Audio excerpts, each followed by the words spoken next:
Assalamualaikum warahmatullahi wabarakatuh. Kami dari kelompok 9 meminta maaf terlebih dahulu kepada teman-teman karena kami menggunakan PPT saja. Kami dari kelompok 9 akan membahas tentang tuna majemuk yang beranggotakan Lia Agustin, Fahrul Kartika, dan Malinda Fitri. Nah, di sini kami akan menjelaskan tentang tuna majemuk. Di sini saya akan mempresentasikan tentang pengertian anak dengan hambatan tuna majemuk. Anak dengan hambatan tuna majemuk adalah anak yang memiliki hambatan dan kebutuhan belajar secara khusus yang disebabkan adanya kombinasi hambatan antara hambatan fisik, sensoris, sosial, emosi, intelektual, dan lainnya. Sebagai contoh, adalah anak dengan hambatan penglihatan dan sekaligus memiliki hambatan pendengaran. Individu penyandang hambatan majemuk adalah individu yang memiliki hambatan lebih dari satu kombinasi hambatan penglihatan dan hambatan pendengaran, hambatan penglihatan dan hambatan intelektual, hambatan penglihatan dan motorik, dan lain-lain. Pada masa yang lalu, anak-anak memiliki kelainan fisik, mental, sensoris, sosial, dan emosi disebut berbagai istilah dengan berbagai istilah yaitu anak cacat, penyandang cacat, anak berkelainan, dan anak luar biasa. Akhir-akhir ini, anak-anak tersebut lebih dikenal dengan istilah ABK atau anak berkebutuhan khusus.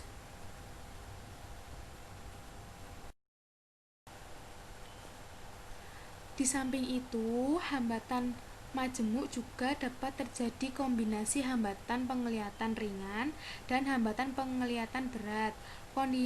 Kondisi hambatan majemuk ini ragamnya sangat bervariasi, tergantung pada jenis hambatan dan berat ringannya hambatan yang dialami. Jadi, anak dengan severe and profound handicap secara fungsional basicnya adalah anak mentally retarded atau di Indonesia dikenal dengan anak tunagrahita, akan tetapi mereka memiliki kelainan tambahan pada motoriknya, sensorisnya, tingkah lakunya, komunikasinya, dan sebagainya.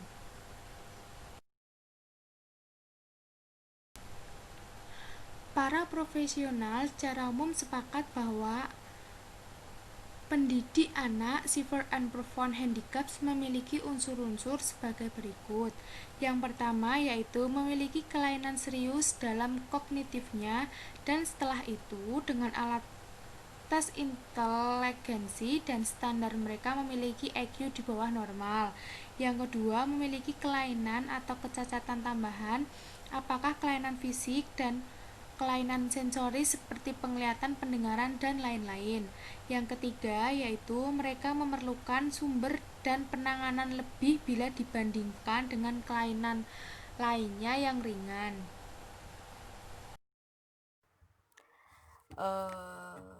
Penyebab anak tuna majemuk.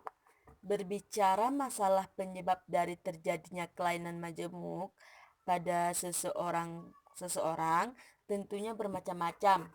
Secara umum, penyebab terjadinya hambatan majemuk sama dengan penyebab hambatan yang lain dan sangat beragam. Meski demikian, beberapa penyebab yang paling banyak adalah sindrom dan sindrom Usher. Di samping ini, hambatan majemuk juga dapat terjadi sejak lahir dengan adanya kelainan-kelainan pada organ tubuh seperti Herdorflin, Mischkropflin, akibat penggunaan obat-obatan yang salah oleh ibu pada saat masa kehamilan. Hambatan majemuk dapat terjadi pada masa setelah kelahiran, terus yang kelahirannya itu diantaranya itu ada stroken, meningitis, atau terjadinya trauma pada kepala kelahiran prematur. Juga sering menyebabkan anak menjadi sidabilitas atau penyakit-penyakit seperti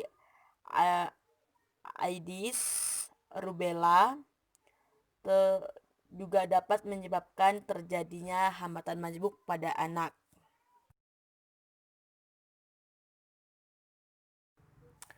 Terus selanjutnya terjadinya hambatan majemuk dikarenakan ada beberapa faktor. Faktor yang pertama itu ada faktor prenatal, terjadinya sebelum kelahiran. Dapat terjadi karena ketidaknormalan kromosom, komplikasi pada anak dalam kandungan, ketidakcocokan dengan ketika ibu hamil, serta mengkonsumsi obat-obatan atau alkohol. Itu juga salah satu faktor menjadi hambatan tuna majemuk pada anak. Terus yang kedua itu ada faktor natal. Faktor natal ini terjadi pada saat kelahiran.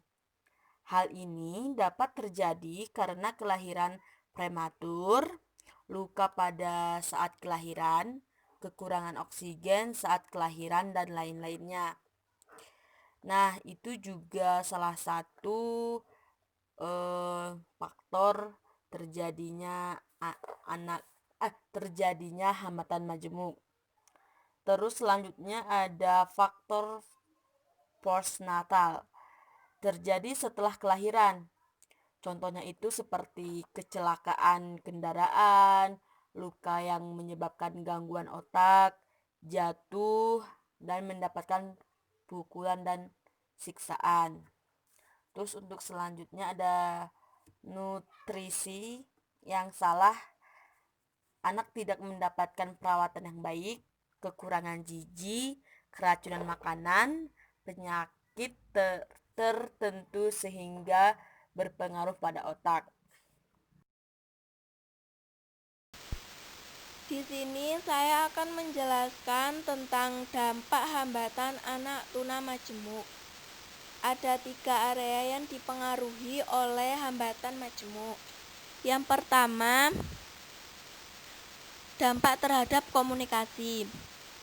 Komunikasi merupakan masalah mendasar dan sekaligus kebutuhan mutlak anak dengan hambatan majemuk, karena tanpa komunikasi mereka akan terisolasi dari lingkungannya dan tanpa interaksi yang menyebabkan mereka semakin tidak berdaya.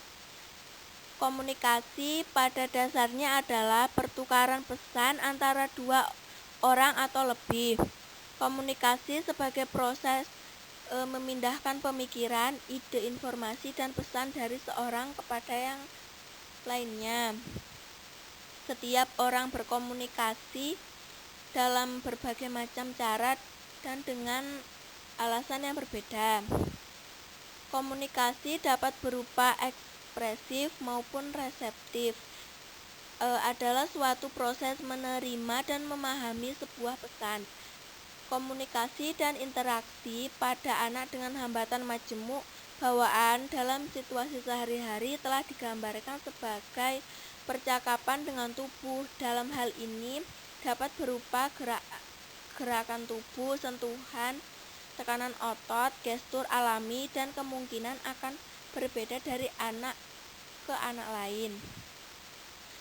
Metode komunikasi dan strategi pembelajaran yang digunakan anak dengan hambatan majemuk sangat luas, seperti halnya para penyandangnya, dan bervariasi tergantung pada tingkat pendengaran dan penglihatannya, kemampuan untuk memadukan informasi sensoris dengan pengalamannya, sosial, kepribadian, dan perkembangan perilaku yang lainnya. Tingkat komunikasi anak dengan hambatan majemuk secara kasar dapat dikategorikan sebagai pengembangan dari tanda-tanda ke arah tanda-tanda gerakan atau pose dan gestur. Kemudian sistem isyarat atau wicara.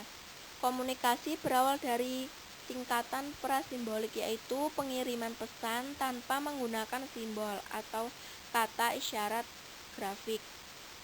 Seseorang mungkin menggunakan gerak tubuh, ekspresi muka, pandangan mata, suara vokal, dan sebagainya untuk menyampaikan suatu pesan non-simbolik. Komunikasi yang baik harus bersifat dua arah. Ada yang menyampaikan serta mengungkapkan pemikirannya yang disebut ekspresif, dan ada yang menerima serta memahami pemikiran yang disampaikan yang dikenal sebagai reseptif. Pola ini juga terjadi pada anak dengan hambatan majemuk, namun dengan cara dan bentuk yang berbeda. Pada anak dalam tahap komunikasi prasimbolik, mereka akan memahami tanda-tanda quest yang diberikan oleh orang dewasa di sekitarnya untuk mengetahui apa yang diinginkan orang tersebut, atau reseptif. Quest merupakan jenis komunikasi yang digunakan oleh orang dewasa untuk memberitahukan anak tentang apa yang diharapkan dalam situasi sebelumnya, dan ada tidaknya ketidakmampuan tambahan tertentu, dan merupakan jenis komunikasi reseptif.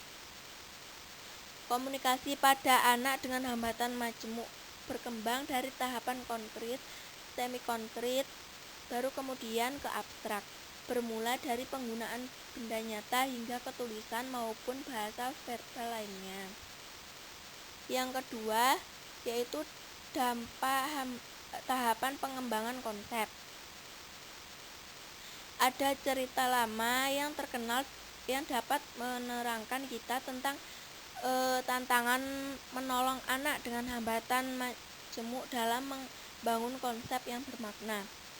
Ceritanya seperti ini ya. 4 laki-laki tunanetra menyentuh seekor gajah. Seorang yang menyentuh belalai gajah berkata, "Seekor gajah seperti sebuah pohon anggur besar yang bergoyang-goyang." Seorang yang menyentuh kuping gajah berkata, "Bukan, seekor gajah seperti kipas besar yang kasar." Seorang yang menyentuh badan gajah berkata, "Bukan, seekor gajah seperti dinding bata yang tebal." Dan seorang yang menyentuh ekor gajah berkata, "Bagaimana kalian semuanya bisa salah besar? Seekor gajah ini seperti tali yang menggantung dan berayun." Cerita ini mengajarkan kita bahwa konsep berkaitan dengan pengalaman-pengalaman individual. Konsep adalah pemikiran-pemikiran yang memberi makna terhadap dunia kita. Kita membangun konsep berdasarkan pengalaman tertentu kita. Setiap laki-laki tunanetra di atas mengalami pengalaman yang sama sekali berbeda terhadap seekor gajah, dan oleh karenanya setiap orang memiliki konsep yang berbeda-beda terhadap seekor gajah. Pengembangan konsep merupakan petualangan bersama di mana Anda dan anak dengan hambatan majemuk dapat saling mempelajari dan menjelajahi dunia ini bersama-sama. Konsep adalah sesuatu yang dinamis dan selalu berkembang. Hal ini berlaku untuk semua orang tanpa kecuali. Anda mungkin tidak pernah berpikir mengenai ekor gajah yang teksturnya seperti tali tambang, mengenai bagaimana turunnya hujan mirip dengan air mata, atau mengenai bagaimana hembusan angin terasa di wajah. Anak dengan hambatan majemuk dapat menunjukkan pada Anda konsep baru seperti ini dan cara baru untuk mengenai dunia.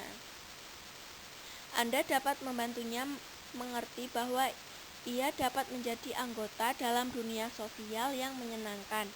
Anda dapat menunjukkan bahwa orang-orang lain menggunakan bahasa tubuh mereka atau bahasa isyarat untuk berkomunikasi. Konsep berkembang melalui pengalaman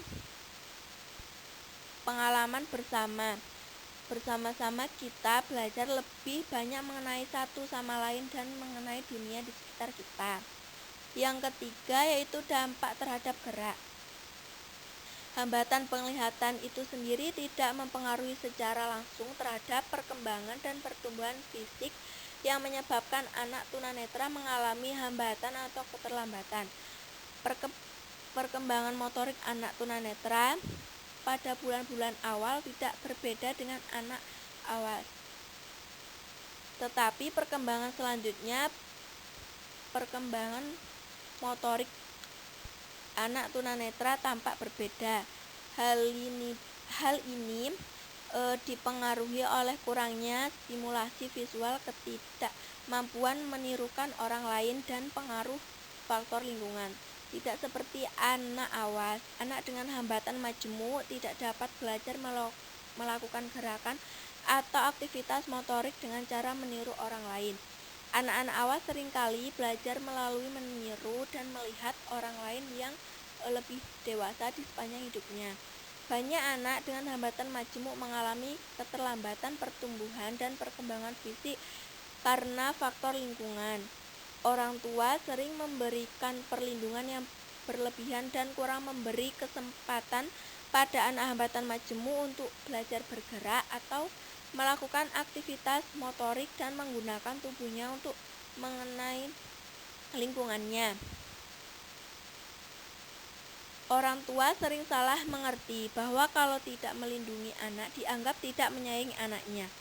Anak dengan hambatan majemuk karena hambatan penglihatan akan membutuhkan bantuan belajar untuk bergerak di lingkungannya. Tanpa penglihatan atau dengan penglihatan yang terganggu, ia tidak akan hanya memiliki kesulitan bergerak, tetapi tidak juga mungkin tidak memiliki motivasi untuk bergerak. Untuk membantu seorang anak dengan hambatan majemuk belajar dengan bergerak dapat dimulai dengan membangun lingkungan. Belajar untuk bergerak dapat dimulai dengan membangun lingkungan fisik di sekitarnya agar dapat menarik perhatian anak melalui indera selain penglihatan dan pendengaran, sehingga memotivasi anak untuk bergerak.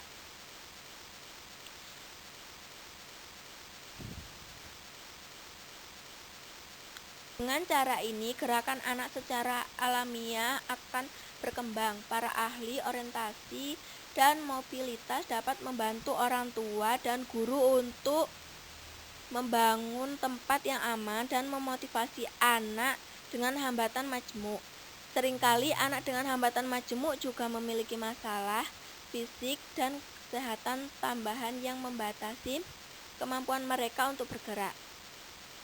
Orang tua dan guru mungkin perlu menyertakan ahli-ahli khusus seperti fisioterapi, tenaga profesional di bidang kesehatan, dan spesialis orientasi dan mobilitas dalam tim untuk merencanakan ruang agar dapat diakses dan memotivasi anak-anak untuk bergerak.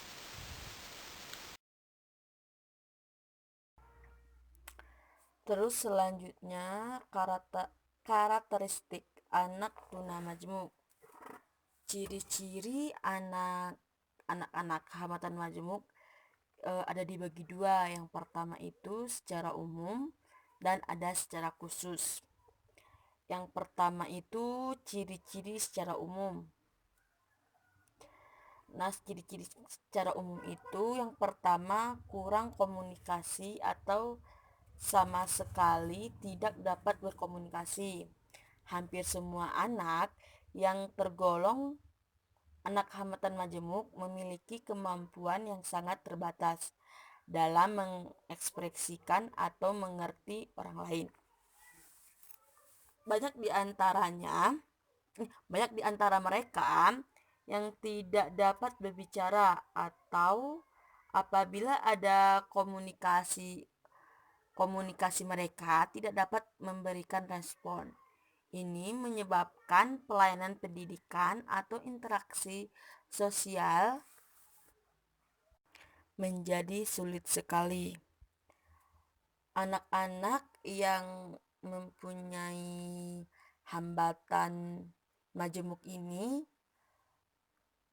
tidak dapat melakukan tugas walaupun tugasnya yang paling sederhana sekalipun. Terus yang kedua itu ada perkembangan motorik dan fisiknya. Perkembangan motorik dan fisiknya terlambat. Sebagian besar anak-anak hambatan majemuk mempunyai keterbatasan dalam mobilitas fisik, banyak yang tidak dapat berjalan, bahkan untuk duduk dengan sendiri mereka berpenampilan lambat dalam meraih benda-benda atau dalam mempertahankan kepalanya agar tetap tegak, dan seringkali mereka hanya berbaring di atas tempat tidur saja. Untuk selanjutnya, anak-anak majemuk ini seringkali menunjukkan perilaku yang aneh dan tidak bertujuan. Misalnya menggosok-gosokkan jarinya ke wajah, melukai dirinya, misalnya membenturkan kepala, mencabuti rambut, dan sebagainya. Dan seringkali terjadi saat mengganggu pembelajaran atau interaksi sosial. Untuk selanjutnya, kurang dalam keterampilan menolong diri sendiri. Sering sekali mereka tidak mampu mengurus kebutuhan dasar mereka sendiri, seperti makan, berpakaian, mengontrol dalam hal buang air kecil, dan kebersihan diri sendiri. Ini memerlukan latihan-latihan khusus dalam pembelajaran keterampilan dasar lainnya. Terus untuk selanjutnya, jarang berperilaku dan berinteraksi yang bersifat konstruktif. Anak-anak yang sehat dan anak-anak yang tergolong cacat senang akan bermain dengan anak-anak yang lain, berinteraksi dengan orang dewasa, dan ada usaha mencari informasi mengenai dunia sekitarnya. Namun, anak-anak yang tergolong anak hambatan majemuk sangat jauh dari dunia kenyataan dan tidak memperlihatkan emosi-emosi manusia yang normal, sangat suka untuk menimbulkan perhatian pada anak-anak yang tergolong anak hambatan majemuk, atau untuk menimbulkan respon-respon yang dapat diobservasi. Untuk selanjutnya itu ada kecenderungan lupa akan keterampilan yang sudah dikuasainya. Anak-anak majemuk ini akan lupa dengan keterampilan yang sudah dikuasainya. Untuk selanjutnya, memiliki masalah dalam mengeneralisasikan keterampilan dari suatu situasi ke situasi lainnya. Mereka itu susah untuk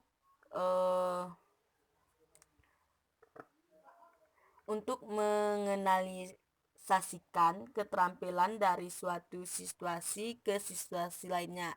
Contohnya misalkan peristiwa yang terjadi pada dirinya, dia tidak bisa situasikan itu ke situasi lainnya, kayak gitu ya mungkin. Terus yang kedua itu ada secara khusus. Secara khusus itu yang pertama memiliki ketunaan lebih dari satu jenis. Misalnya itu ada hambatan penglihatan dan hambatan intelektual. Hambatan penglihatan dan hambatan intelektual, hambatan penglihatan dan hambatan pendengaran. Hambatan penglihatan dan tunda daksa dan hambatan intelektual lainnya. Terus yang kedua, tidak mampu, anak akan semakin parah atau semakin banyak bila tidak cepat mendapatkan bantuan. Hal ini disebabkan kegandaannya yang tidak cepat mendapatkan bantuan. Terus untuk selanjutnya, sulit untuk mengadakan evaluasi karena keragaman kendalanya. Untuk selanjutnya itu membutuhkan instruksi atau pemberitahuan yang sangat terperinci atau rinci. Terus tidak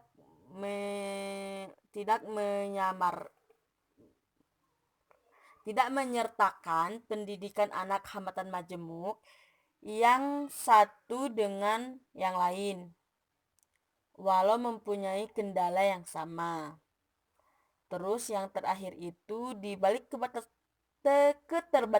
keterbatasan mereka, sebenarnya anak-anak hambatan majemuk juga mempunyai ciri-ciri positif yang cukup banyak, seperti kondisinya yang ramah dan hangat, keras hati, ketetapan hati, rasa humor, dan suka bergaul. Banyak guru yang memperoleh kepuasan dalam memberikan pelayanan kepada anak-anak tersebut. Selanjutnya yaitu klasifikasi anak tunamajemuk. Mangunsong dan kawan-kawan 1998 mengklasifikasikan anak dengan hambatan majemuk yaitu sebagai berikut. Yang pertama, anak dengan hambatan majemuk tingkat ringan, mereka yang menyandang 2 ketunaan atau lebih, tetapi masih dalam taraf ringan. Kelompok ini masih memungkinkan untuk dilayani dengan kurikulum SD dan SLB yang dimodifikasi sesuai tingkat ketunaannya. Yang kedua, anak dengan hambatan majemuk tingkat sedang. Kelompok ini masih memiliki kemungkinan untuk dilayani dengan kurikulum SLB yang dimodifikasi sesuai dengan tingkat ketunaannya. Yang ketiga, anak dengan hambatan majemuk tingkat berat dan sangat berat. Anak-anak pada kelompok ini tidak mungkin lagi untuk dilayani dengan kurikulum SLB, akan tetapi bagi mereka program pendidikan khusus atau DNIKS dan BP3K Depdikbud 1987 dalam Mangunsong dan kawan-kawan 1998. Sekian presentasi kami pada hari ini. Kalau ada teman-teman yang mau bertanya, silahkan bertanya. Nanti kami akan menjawab pertanyaan dari teman-teman. Kami akhiri dengan Assalamualaikum warahmatullahi wabarakatuh.